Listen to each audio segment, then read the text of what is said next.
My CPA license in my organization, my company, it allowed me to be the expert, the subject matter expert, where people come to me for advice with their tax or accounting needs. Without having those credentials, my knowledge, my expertise is really, understated. So having that license really says I am a master in knowledge of the taxation laws, especially with the changing of the tax laws. And someone may do their taxes, but needs advice in a certain area that didn't apply to them before. And just being simply a CPA, having those credentials at my name, shows that I have the knowledge and the experience to give them the advice they need. So I work at the Virginia Society of CPAs, and we're a state association for certified public accountants. And my area is the pipeline. So one of the things that we've been trying to do and continue to do is to make sure students understand all the different career paths that are available to them with their CPA. Because what we find is a lot of students aren't aware of that. And once we can expose them to all the opportunities, it really gets them excited, even more excited, and helps them understand different career paths that they hadn't even thought of. For our organization specifically, CPAs and JDs, create our asset, right? So whether it's CPA review or continuing education, a lot of our CPAs are on the content creation side. But I think what we're addressing here is more on kind of finance and accounting side. And really, we've got a couple of very strong CPAs who manage all aspects of our finance and administration. And what we've done in our small business is seen the role of the CPA or the finance professional handle many different aspects of our business. So not only the classic kind of financial reporting, audit season, creating the audit package and stuff like that, but also flexing into many other areas that, a classically trained CPA might not necessarily go, whether it's our finance and planning function, our forward-looking guidance creation, our budgeting season. A lot of different aspects of what would be more of a classic finance function is handled by a number of the CPAs at our organization. And then, frankly, and probably the one that's most unique is that in an organization of our size, which is just about 100 full-time employees, we have CPAs playing roles in the administration function as well. So, classic human resources, benefits administration, payroll administration, a lot of our folks playing leadership roles in that area and really flexing into areas of kind of an organization that when you're training for the CPA, you would never think that you would touch on. But I think what it does speak to is the diversity and skill set that a CPA can bring to an organization. At Surgent and within Knowfully, we are a knowledge-based organization.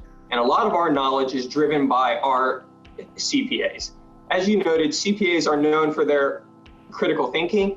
And within our organization, they go one step further. They ask two major questions from a strategy standpoint that drives what we do on a day-to-day basis.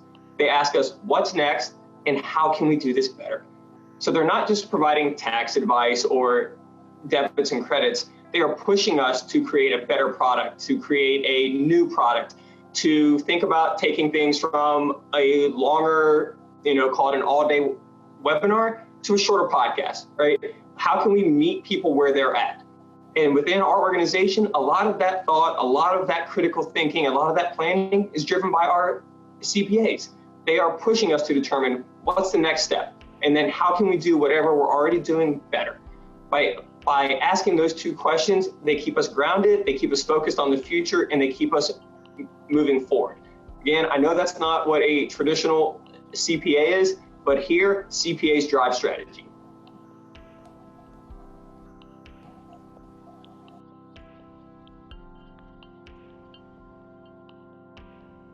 COVID-19 has definitely thrown some curveballs into the small business world. That's what our organization focuses on, servicing small businesses. And especially with the pandemic closing businesses, a lot of the business owners, kind of rely on us for guidance with the government SBA loans, the PPP loans, the EBIL grants, and other assistance available for these businesses that were affected. And a lot of them come back to financials and numbers. So these business owners rely on myself and our organization to provide the numbers they need, the timely fashion, getting the applications processed so they can get the funding to keep their employees employed, to keep their doors open or ready to open when they're allowed to by state laws. And it really, I mean, just being able to help these business owners with not just here's what you owe in your taxes, here's what your financial statements look like, but hey, I get it, I'm your therapist. We're going to get through this together, and build that relationship bond even stronger to help them get the funding, the assistance, the loans that they need, so they don't have to close their doors and start all over. Their American dream definitely could be impacted during this time. CPAs are critical to helping their clients navigate COVID challenges, whether the client is an individual, a nonprofit, a business. As a state CPA association, we've been working to pivot our programs and resources to help CPAs understand all the changes happening regarding COVID.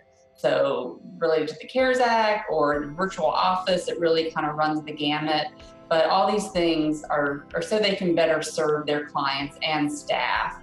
And in our organization specifically, we've had a number of our CPAs lead the efforts towards the response of how do we contemplate the impacts of the pandemic, not only from a financial perspective, but also from a social perspective, from a cultural perspective, from a go forward, contemplation of how do we integrate back to the office, when do we do that, really pulling kind of some thinking away from just the normal finance and accounting area, but utilizing some strong athletes to help the business contemplate a more progressive and holistic strategy on how we're responding to these issues. Prior to the pandemic, we had one of two ways we could deliver our product to our customers: live and in person, or online through webinars or self-study.